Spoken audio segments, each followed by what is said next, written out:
Bueno, muy buenas tardes. Arrancamos la clase del 19 de junio del 2023. Como tenemos una sola horita, que ya nos comimos 10 minutos, entonces quiero arrancar ya. Hoy tenemos una concurrencia un poco más menuda, pero bueno, eso no nos impide poder encontrarnos. Mi idea es que revisemos las directrices para el trabajo práctico, ver hasta dónde vamos, revisar el cronograma que tenemos y los materiales de respaldo que tienen ustedes para poder llevar adelante el proyecto. Y si ya hay algunas dudas ahora de entrada, poder formularlas, porque esta va a ser ya la última clase sobre adaptación lingüístico-cultural y después ya arrancaríamos seguramente que el jueves con una introducción a la construcción de instrumentos y ya, bueno, después ya arrancamos con todo el proceso completo, ¿verdad? Eso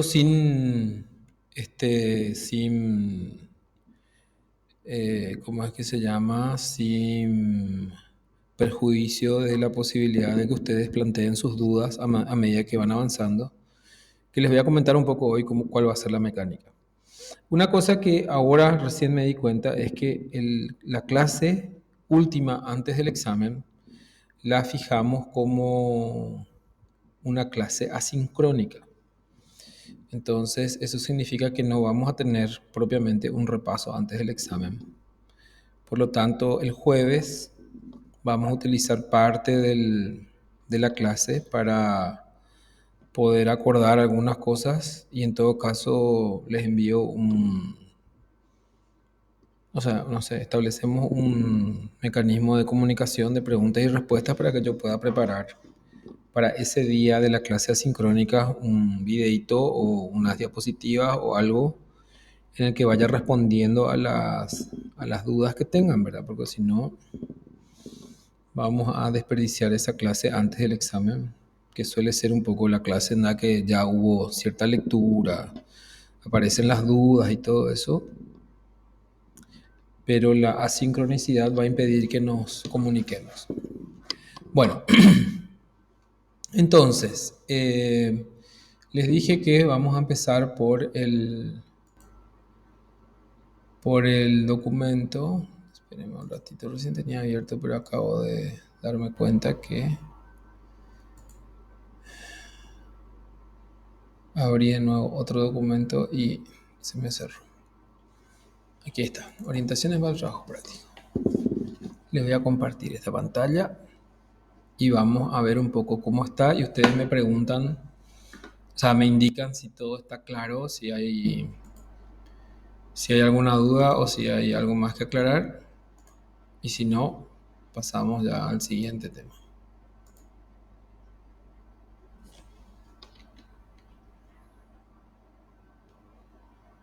Bueno, esto todavía no tuvimos tiempo de verlo en conjunto porque en la clase no teníamos Infocus la última vez y vi que muy poca gente había completado la planilla que está al final de este documento, entonces yo supongo que todavía ni siquiera entraron a mirar algunos grupos y me gustaría repasar un poco para que se plantee hoy alguna duda que haya y pueda hacer algunas aclaraciones, ¿sí?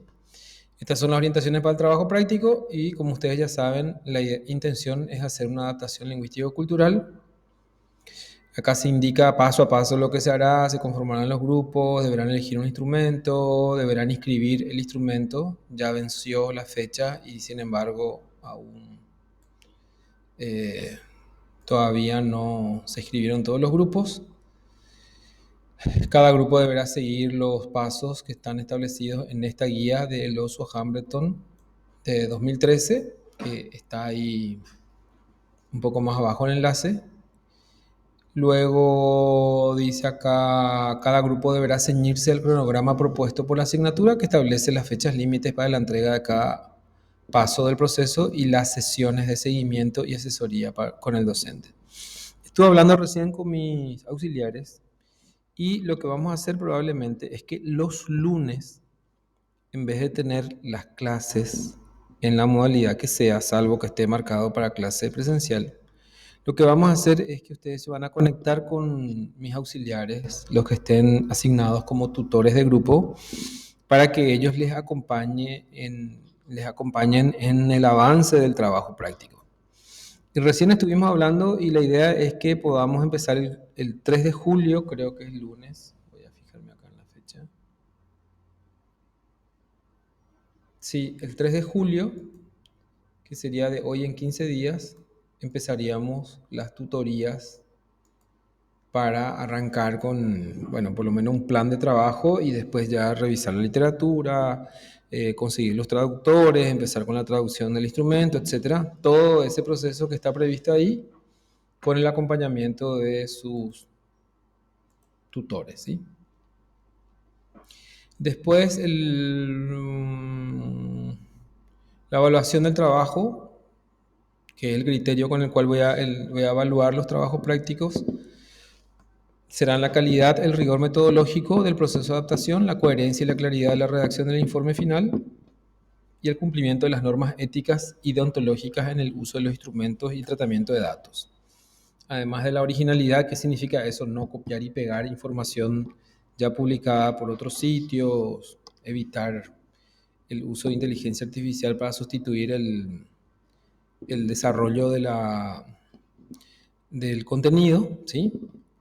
Y luego ahí están dos enlaces que contienen los sitios con listas de test recomendados para bueno, que ustedes puedan elegir eh, qué traducir, ¿verdad? Les voy a mostrar la página para que ustedes puedan ver de qué se trata y también quienes no se hayan conectado todavía y quieran verlo más tarde van a tener la posibilidad de revisar esto. Entonces voy a compartir acá.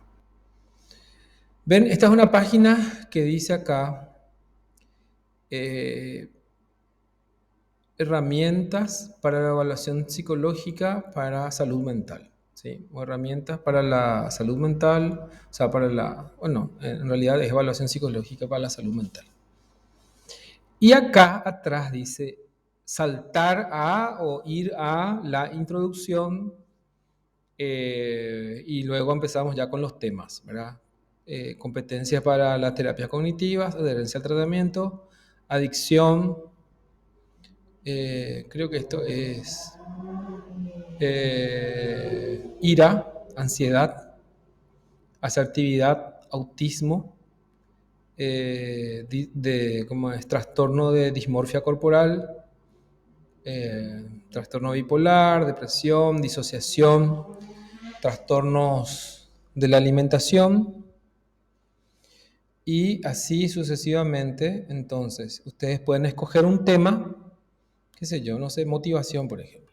Le doy clic y me aparece una lista de instrumentos que corresponden a esa área, ¿verdad? Por ejemplo, motivación, hay un solo instrumento que dice estado de cambio, no sé acá qué significa todo esto, pero se llama Sócrates el instrumento y acá se puede descargar y abrir una copia del archivo.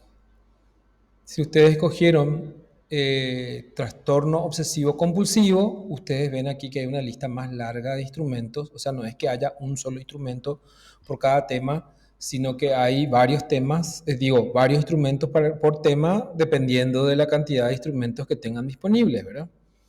Entonces, como ven, acá pueden darle clic y descargar. Esto está libre para su uso. No tienen que registrarse ni nada por el estilo. Vamos a probar, por ejemplo, este. Le doy download. Download. Y ahí está trabajando un poquitito. Supongo que en un ratito ya me va a avisar que está descargando. Ah, ven, ahí me abre el archivo. ¿Sí?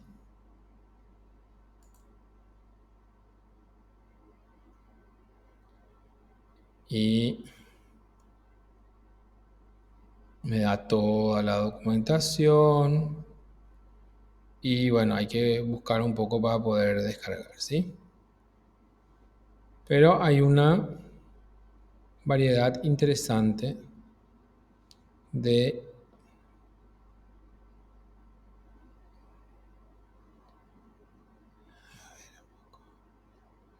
Lo que tenemos que ver acá. Profesor, Adelante. esto que nos estás mostrando son opciones que tenemos, ¿verdad? Para elegir las escalas, opciones de ejemplos, por decirlo así. Sí, de eso se trata. Acá entonces, acá dice, les comparto dos sitios con listas de test en inglés, ¿verdad? Son sitios que están disponibles para que ustedes, si no tienen idea, si todavía no empezaron, puedan acceder a alguna lista, ¿verdad? ¿Y yo cómo puedo saber, profesor, si de repente, yo por ejemplo ya tengo una escala que es la de escala de calificación de ansiedad de Hamilton y está en inglés, pensaba traducir ese. Sí, Yo ya anoté en el link que nos habías pasado. Capaz algunos compañeros se unen a mi grupo más adelante, pero acá pero no está, sé si mira, es acá válido. yo tengo, acá tengo yo, este mismo artículo es, aquí está, Ansiedad Sí, Hamilton Anxiety Rating Scale, donde está acá sí, Luis Medina, ¿verdad? exactamente. Y entonces vos me decís que me sirve a mí esa escala, puedo usarlo para traducir y hacer la adecuación lingüística. Sí, claro que sí, sí. Lo único que ustedes tienen que fijarse es que sigan estas condiciones que están establecidas acá. Cada grupo, a ver, cada grupo deberá seguirlos. Vamos a ver que deberá elegir un instrumento de evaluación psicológica que desee adaptar preferiblemente relacionado con el área de interés o especialización de los integrantes del grupo. El instrumento debe estar disponible en el idioma original y debe estar habilitado para su uso. Acá está la clave, ¿verdad? Esta es la única condición que se les impone.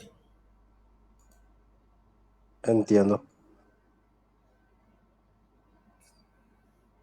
Y como por ahí pueden andar vagando, dando vueltas semana tras semana sin saber qué test adaptar, entonces les di una lista para que puedan ir directamente a la lista, revisar lo que les llame la atención y pueden escoger de ahí, ¿verdad? Porque acá hay una lista larga, interesante en esta página Psychology Tools y acá hay otra que dice lista completa de escalas psicológicas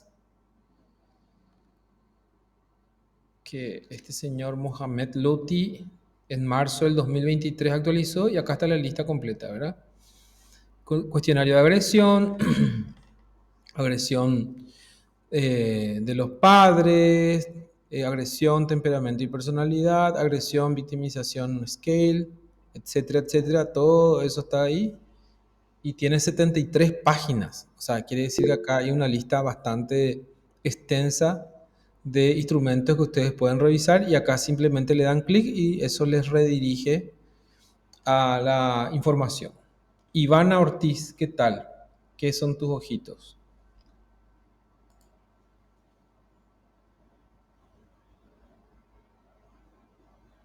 Ah, dejarnos ver la planilla, la pantalla. Ah, dejaron de ver la pantalla. Perdón, perdón, perdón. Ahí. Esperen que les voy a... Creo que les puedo compartir acá. Compartir esta. Ahí les comparto la lista completa de esta de 73 páginas. También les comparto aquí las orientaciones para el trabajo, pero eso ya tienen. Igual les dejo acá. Y voy a volver a la pantalla compartida. Vamos a ver.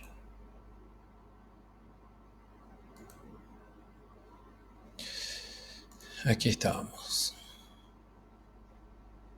Ahí se ve de nuevo, ¿verdad?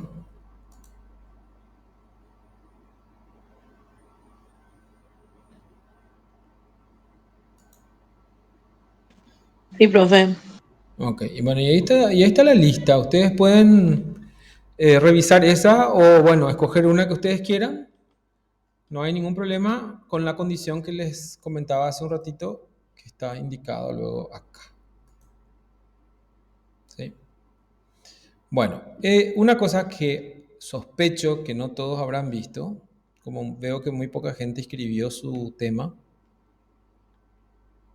vos tendrías que decir acá, Luis, que vos no tenés grupo y que está abierto a que otras personas se acoplen, porque no sé si la gente va a entender acá que puede meterse nomás. Se me Voy hace. a avisar. Voy a avisar al grupo de la facultad. Bueno, voy a ponerlo ya acá. Se puede agregar más personas interesadas en este tema. Bien, entonces acá abajo ya les había adelantado también. Tengo que borrar acá un espacio para que no pase a la otra página.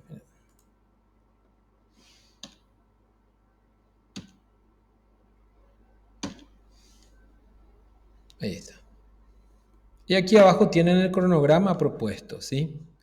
Las fechas que están en negritas son las fechas en las que se tienen que entregar el producto. Ese producto que está acá, ¿verdad?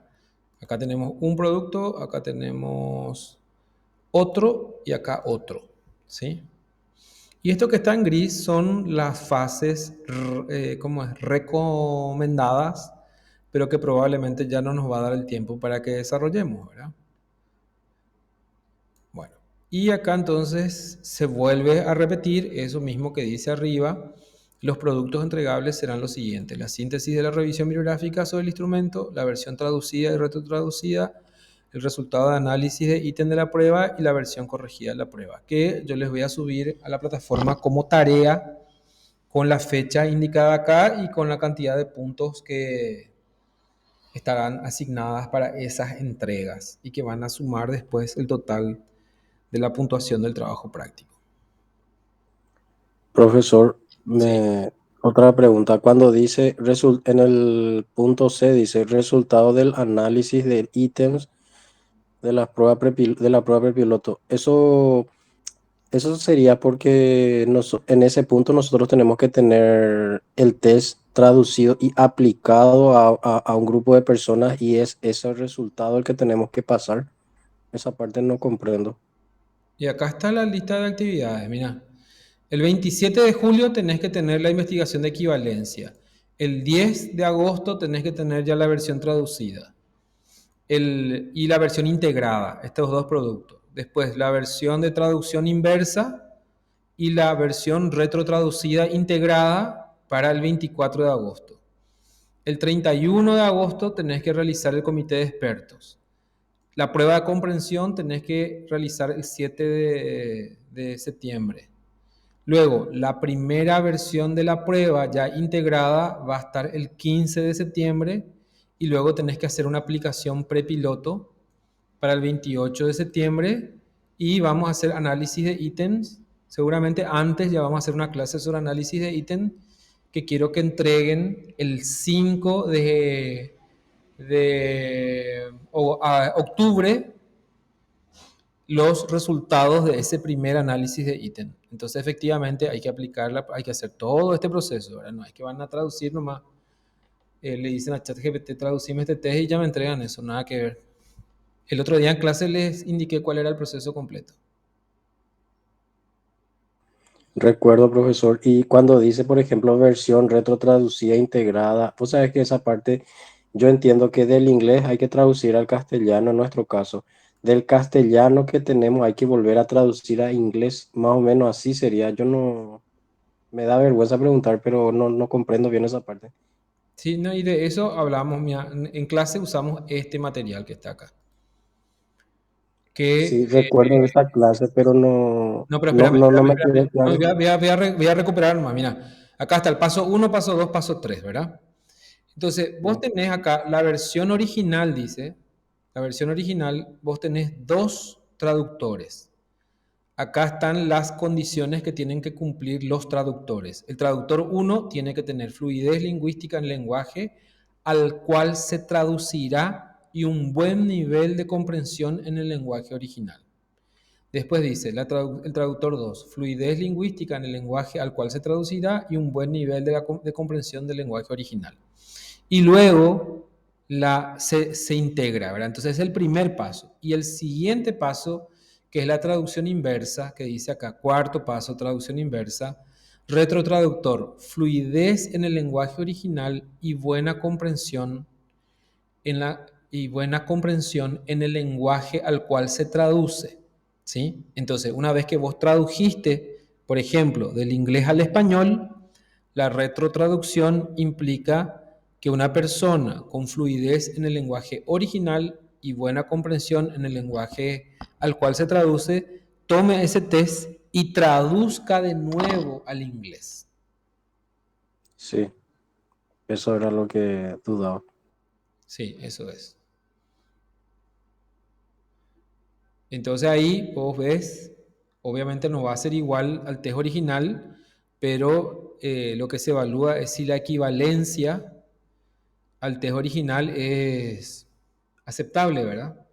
Porque si no, quiere decir que alguna parte del proceso de traducción se habrá alterado el sentido de alguna frase, de algún ítem, de algún contenido. Entiendo.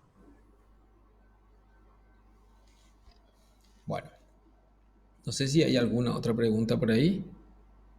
Ivana dice.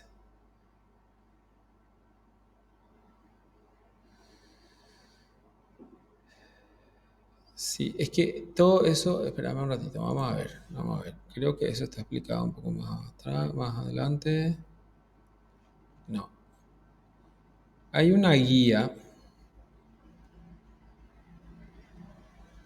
que les voy a compartir que está basada en un artículo sobre buenas prácticas. Espérenme un ratito, voy a abrir ahora. En donde vamos a indicar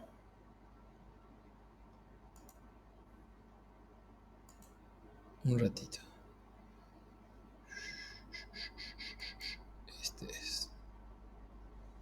Ahora justo le pedí a mis auxiliares que me ayuden a revisar si está bien, si hace falta adecuar alguna cosa, porque esto hice en el 2017 y lo más probable es que haya que reescribir un par de cosas.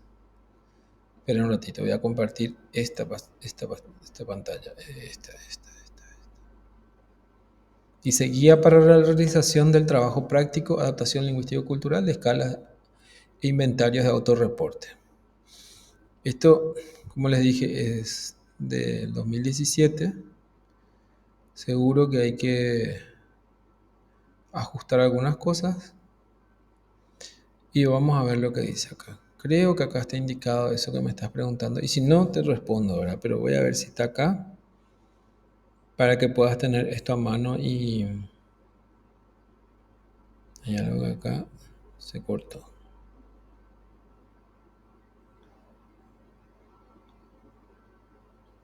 Ustedes ven también las pantallas en blanco, ¿verdad? Ah, ya. Ya sé. Acá hay una imagen que está tardando nomás en desplegar.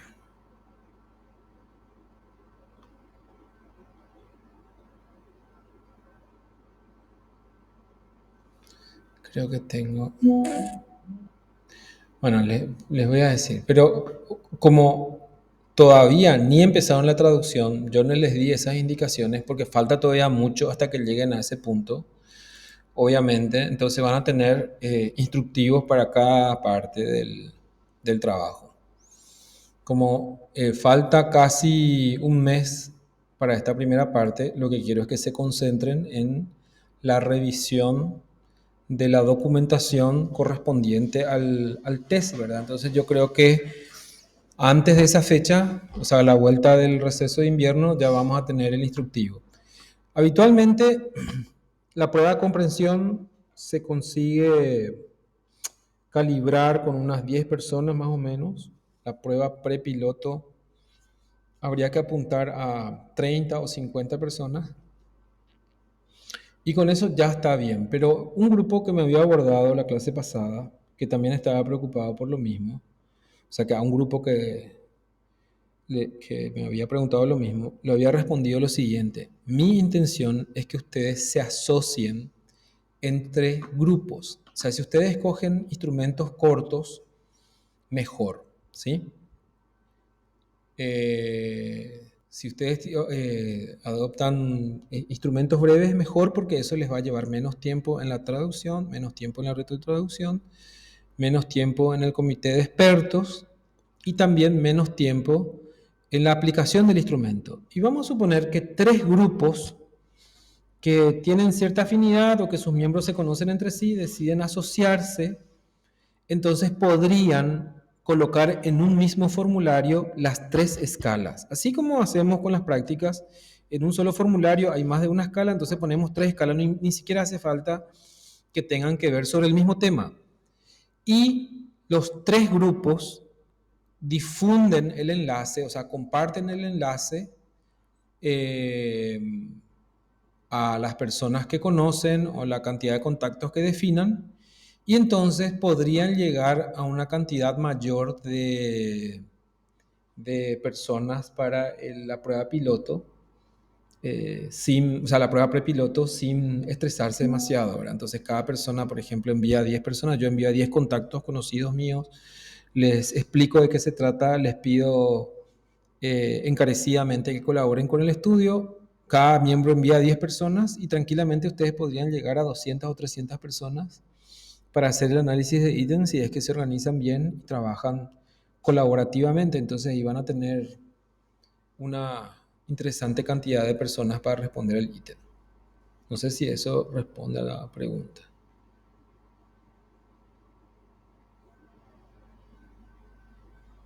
Y habitualmente con unas 30 más o menos se puede arrancar, pero lo ideal, en realidad los análisis de ítem y análisis de consistencia salen bien a partir de más o menos entre 5 a 10 personas por ítem, ¿sí? Esa es la ratio o la relación que hay entre el número de personas y la cantidad de ítems ideal para poder hacer análisis psicométricos relativamente consistentes.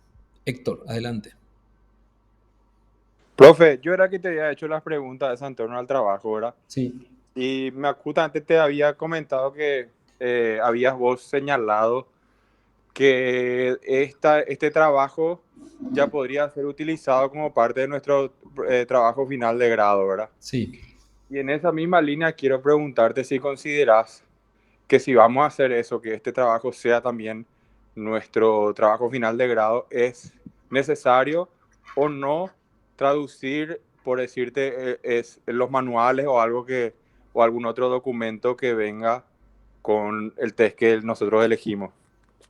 Y vos vas a tener que hacer una tesis completa en español, vas a tener que poner su marco teórico, vas a tener que enriquecer incluso el marco teórico, no solamente limitarte a lo que dice el manual, y vas a tener que elaborar un manual tuyo propio, un instructivo de cómo utilizar el instrumento.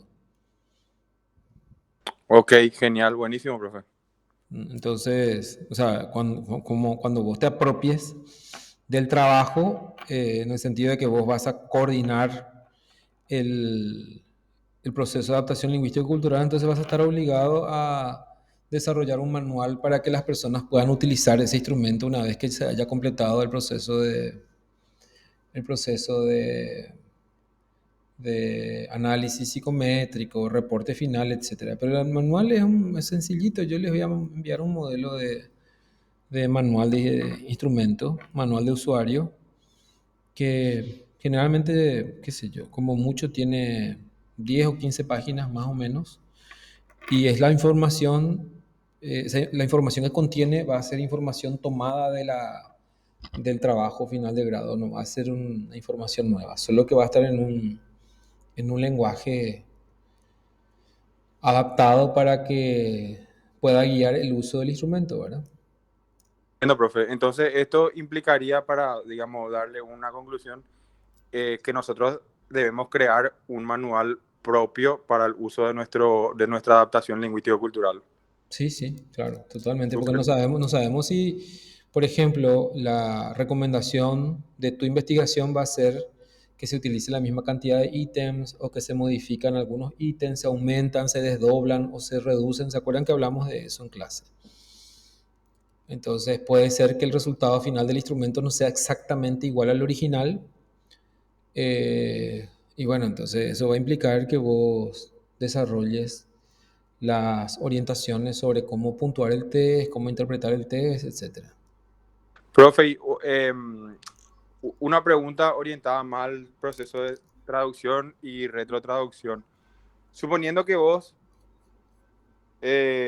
digamos, ocurra esto que decís, que por ejemplo, al hacer una retrotraducción, encuentres que hay algún término que no coincida y que genere, digamos, alguna confusión o que digamos, que no se comprenda el ítem que querés medir con eso, ¿verdad? Se repite el Y proceso. se repite el proceso, y a lo que voy. Eso, digamos, pero solamente sobre ese ítem, ¿verdad? Claro, o sea, vos tenés Y que volver a iniciar inclusive, o sea, todo el proceso es flexible. Las directrices hay que leerse como indicaciones para garantizar la calidad de la traducción. Entonces, de alguna forma, una vez que vos hayas seguido el proceso, vas a entender que podés tomar una decisión de llevar directamente a un panel de expertos con ese problema. Estos ítems fueron retrotraducidos de una manera incorrecta. ¿Cuál podría ser la razón por la cual cambió de sentido o cuáles son los términos que podríamos utilizar para no cambiar el sentido original del ítem? Pero recuerden ustedes que cambiar el sentido original del ítem no es tan importante como mantener, o sea, digamos, no el sentido, sino cambiar, digamos, la palabra, no es tan importante como mantener el sentido que evaluaba originalmente. Entonces, si hay una alteración en el sentido de lo que planteaba originalmente el ítem, eso se podría llevar a un comité de expertos para resolver si es que no son muchos, ¿verdad? Pero si por ahí todo el test resulta que al retrotraducirse pierde completamente el sentido, probablemente ahí sí se hizo mal el trabajo, habría que volver a empezar. entiendo, profe. Mira, yo te digo porque lo que suele pasar de repente es que, o lo que puede pasar, supongo, de repente hay alguna terminología o palabra que al traducir queda bien, digamos, en el idioma, por ponerle que tradujo del inglés al castellano, ¿verdad? Y en el castellano queda bien, pero al hacer la retrotraducción, tal vez esa terminología eh, varía un poco, digamos. Entonces, si es un ítem y no altera tanto la cuestión, hay como un margen de tolerancia, ¿verdad? Claro, lo que Entiendo. pasa es que ese margen de tolerancia, a ver, lo que les quiero explicar es que esto es un acto completamente maduro e independiente, digamos, ¿verdad? No hay nadie que te controla sobre eso. Lo que hay son directrices que son recomendaciones que tienen que cumplirse y donde se va a evaluar tu trabajo en la medida que vos te ajustes a las directrices, pero nadie te va a validar tu traducción. Entiendo. Nadie te Profe, va a decir esta traducción, este proceso está bien o está mal, salvo el uso y el escrutinio público, digamos. Si vos publicás el instrumento y resulta que se demuestra que está mal traducido o que no sirven los ítems, eso es lo que va a penalizarte. profe, y también, y otra pregunta respecto a la traducción, suponiendo que vos tengas le des, digamos, derives en dos traductores, los dos te remiten su traducción y vos tenés una opinión diferente otra vez a los dos. Y por eso es la integración. Mira, este paso, mira, que dice acá, versión traducida integrada, dice, fluidez lingüística en el lenguaje al cual se traducirá y un buen nivel de comprensión del lenguaje original. Esta versión traducida integrada implica que vos, como coordinador del proyecto, si tenés conocimiento o si te está asesorando a alguien, vos sos el que decide cuál es la versión integrada. ¿Entendés? Podés tomar la opción, digo, como opción cualquiera de las dos traducciones o de lo contrario, podés plantear una tercera traducción para algunos términos, sin ningún problema. Lo que tenés es una versión traducida integrada como resultado de tu criterio acerca de cómo debería quedar el instrumento y eso es lo que vas a someter después a, a la, a la traducción inversa. Genial, profe, buenísimo. Sí.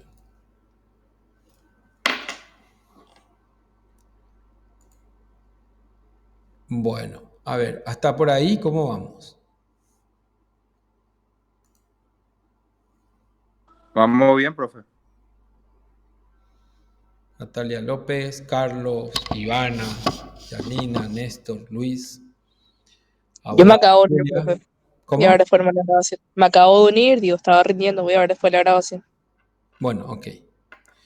Bueno, tenemos nosotros, yo creo que ya comimos todo el tiempo, lo único que quiero mostrarles es lo siguiente. Las directrices sobre adaptación lingüístico-cultural nace más o menos, voy a poner acá, con este trabajo de Hambleton en 1996 por ahí. Acá está. No sé si están viendo esto. Sí. Ok, entonces Hambleton había publicado las guías para la adaptación de test de uso psicológico y educativo, ¿verdad? Esto fue como encargo de la Comisión Internacional del Test, la ITC, que, bueno, cada X tiempo, creo que cada 10 años, lanza directivas nuevas. Entonces yo les voy a dejar las nuevas directivas.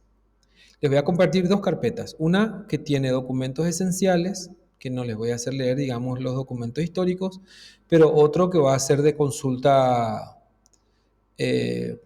o sea, material de consulta que va a tener estos artículos por si tengan alguna curiosidad, ¿verdad? Entonces dice acá que el comité trabajó durante 3 años para producir una especie de borrador final con 22 guías organizadas en 4 categorías. En uno se establece el contexto, en otro se plantea el desarrollo y adaptación de instrumentos, que en vez de desarrollo, la recomendación es traducir como creación de instrumentos, ¿sí? Creación y adaptación de instrumentos, la administración de los instrumentos y el cuarto es la documentación y la interpretación de los resultados. Cada guía por sí misma es descrita por, ¿qué dice ahí?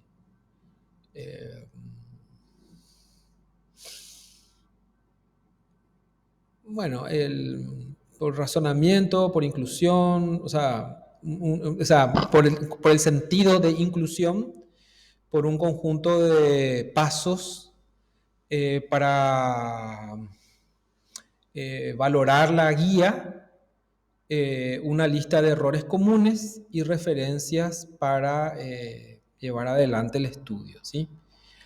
Este fue el primer documento de la ITC que escribió el amigo ahí Hambleton, ¿verdad? Luego se publicó una revisión. Esto está publicado, vamos a ver en qué año. 1996 era el anterior, este es el 2005. Como les dije, es más o menos cada 10 años sale una nueva indicación. Y este es un manual de referencia casi obligatoria para el tema de la adaptación lingüístico-cultural. Este libro fue escrito por Hambleton, Merenda y Spielberger, el de Ansiedad Rasgo y Ansiedad Estado, ¿verdad? El mismo autor. Y también aquí plantean las indicaciones. Es muy útil tenerlo a mano cuando surgen estas dudas que aparecen acá, ¿verdad? Uso, diseño y guía técnica para adaptar test a múltiples lenguajes y culturas. Aquí aparece muy interesante. Después, miren, ustedes ya no me estaban siguiendo porque no le estaba compartiendo la página donde estoy leyendo. Estaba a punto de decirte. Sí. No entendía nada. Le estoy probando a ver si me siguen o no. No, me ganaste, no. Este es el otro libro, que le estoy mostrando ahora, que es adaptando test educacionales y psicológicos para evaluaciones interculturales. Yo les había dicho que hay mucho desarrollo sobre esto porque hace varios años, o sea, varias décadas, que se realizan evaluaciones interculturales, tanto de aspectos psicológicos como educativos, y principalmente la creación de índices sobre calidad educativa a nivel mundial implica la comparación entre países que tienen culturas muy diferentes. Entonces, hay una tarea muy intensa y cuidadosa por establecer guías de cómo llevar adelante esas adaptaciones de una cultura a otra, ¿verdad? Bueno, entonces ahí ven estos dos, podríamos decir, son como los documentos seminales. Y el último, el que yo les recomiendo para que ustedes utilicen, es la guía revisada, publicada por Hambleton, Elosua y Muñiz. Pero además de eso, les voy a dejar, a ver, tengo acá, creo que ahí dejé de compartir, ¿verdad? Pero les voy a mostrar un enlace, espérenme un ratito, que se llama Materiales Esenciales. Aquí está, compartir esta pantalla en su lugar, acá está, sí. Es una carpeta en la cual yo coloqué 5 artículos, solo que no están todos en español. Los 3 primeros están en español. Son 5 artículos que son esenciales para alguien que esté interesado en llevar adelante seriamente el proceso de adaptación lingüístico-cultural. Yo les planteé que ustedes utilicen como único material de lectura y de apoyo esto, de las directrices que acá les voy a mostrar. Estas que son de Elosua, Hambleton y Muñiz. O sea, Muñiz, Elosua y Hambleton, ¿verdad? Que es esta del 2013. Después la segunda es un paper, un artículo en realidad, que habla de la traducción y adaptación de pruebas, lecciones aprendidas y recomendaciones para países participantes en TIMSS, PISA y otras comparaciones internacionales. Como les dije, tiene mucho que ver con las comparaciones internacionales sobre el nivel educativo. Después aquí está otra directriz del 2007, dice la adaptación de instrumentos de medidas de unas culturas a otras, una perspectiva práctica, que eso está muy bien, como dice su título, tiene una perspectiva práctica y plantea como ejemplo la adaptación de 2 o 3 instrumentos, entre los cuales está el NeoPIR. Luego, este artículo que está en inglés, que vamos a hacer un esfuerzo con mi equipo de auxiliares por hacer seguramente una traducción automática, pero después una revisión técnica para que ustedes puedan tener acceso, que es muy interesante. Este es probablemente el artículo del cual más aprendí cosas, que dice prácticas, principios de buenas prácticas para la traducción y adaptación cultural.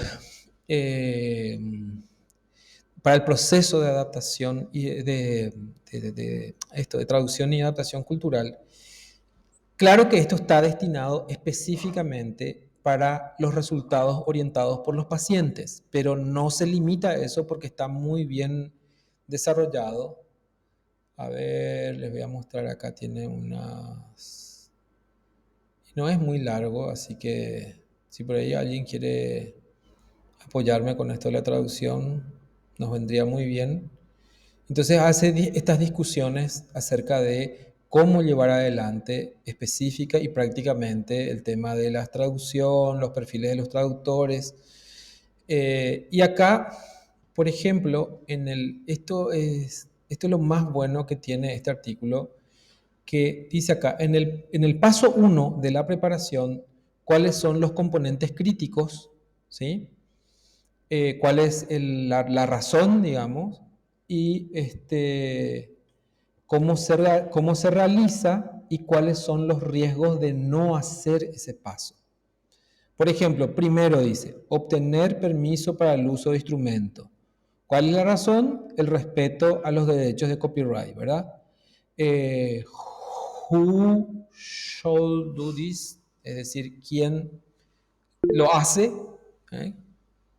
Y dice acá el cliente o el administrador del proyecto contacta con el desarrollador del instrumento y le pide permiso, le pregunta acerca del permiso de usar, de realizar la traducción. ¿Y qué dice después? ¿Cuál es el riesgo de no realizar eso? Es, bueno, el ser acusado de estar realizando una tarea para la cual no está autorizado hacia un material que tiene copyright, ¿verdad? Entonces, como ven, este es el material, uno de los materiales que más me gusta. Lastimosamente, como les dije, no está traducido al español, entonces tenemos que ver ahí en qué momento terminamos de traducirlo, revisarlo y todo eso, pero les aseguro que vamos a tener esto antes de que empiecen ustedes con la parte práctica. Y este último artículo, o sea, esto yo vengo preparando hace muchos años y de todos los materiales que encontré, escogí estos 5 como los esenciales, más el material el que les había mostrado hace rato, el de adaptación del 2005. Y en este dice traducción, adaptación y validación de instrumentos o escalas para el uso en investigación del cuidado de salud en estudios interculturales. Y acá dice una clara y amigable guía de trabajo. Y aquí hay unos... esperen un ratito. Sí, creo que estamos viendo.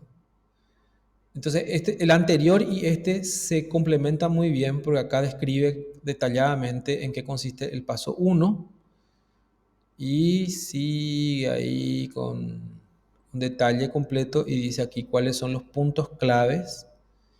El paso 2, entonces creo que con estos 5 artículos ahí disponibles como esenciales van a tener respuesta a todas las preguntas que se les ocurra y nosotros con el equipo de profesores vamos a buscar que esto esté totalmente traducido para cuando arranquen el trabajo.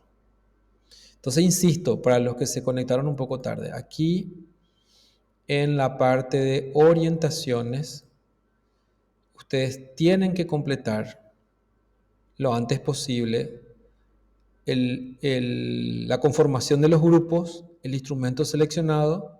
Aquí vamos a asignarle un tutor. José Maldonado, por ejemplo, ya tomó el acompañamiento del trabajo de Natalia López, de Josué Pintos y de Mercedes Janich. Luis Medina acá escogió un instrumento y se ofrece a que otras personas se sumen. Profe, discúlpame, esa parte de tutor que yo no entendí bien.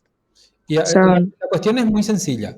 Una persona de mi equipo de profesores auxiliares se va a encargar de acompañarte. ¿Qué significa eso? Que todos los lunes, a partir del 3 de julio, en vez de tener clases, ustedes se van a conectar a un enlace asignado por mí o por ellos y donde van a encontrarse con su tutor a dar cuenta del avance de su trabajo. Entonces, el avance ya, de este trabajo no va a interferir las clases de psicometría. Los jueves tenemos clases normales y los lunes ustedes van avanzando con su proyecto. ya, súper claro. Ok. Bueno, yo creo que ya pasamos toda nuestra hora de vicio y creo que con este video y con las preguntas que hicieron y los que están acá, creo que ya está bastante aclarado cómo va a ser el trabajo práctico. Y como les dije, esta va a ser la última clase sobre el tema, pero eso no significa que ustedes puedan hacerme preguntas durante las clases, que me escriban ahí al WhatsApp y además van a tener el acompañamiento de estos profesores tutores para que ustedes puedan avanzar bajo la supervisión de alguien en la medida que vayan avanzando. Y es muy probable que yo actualice la guía que les mostré, que era del 2017, con la ayuda de mis auxiliares. Entonces voy a tratar de que no tengan que leer los 5 documentos esenciales, sino que con una guía de 4 o 5 páginas se vaya sintetizando todo lo que tienen que hacer y esté contenido todos los instructivos de cada paso que se tenga que desarrollar. ¿Estamos? Haré el intento al menos, pero vamos a ver qué pasa. Bueno, si no hay más nada, entonces voy a apagar un ratito. Hola, ¿qué pasó?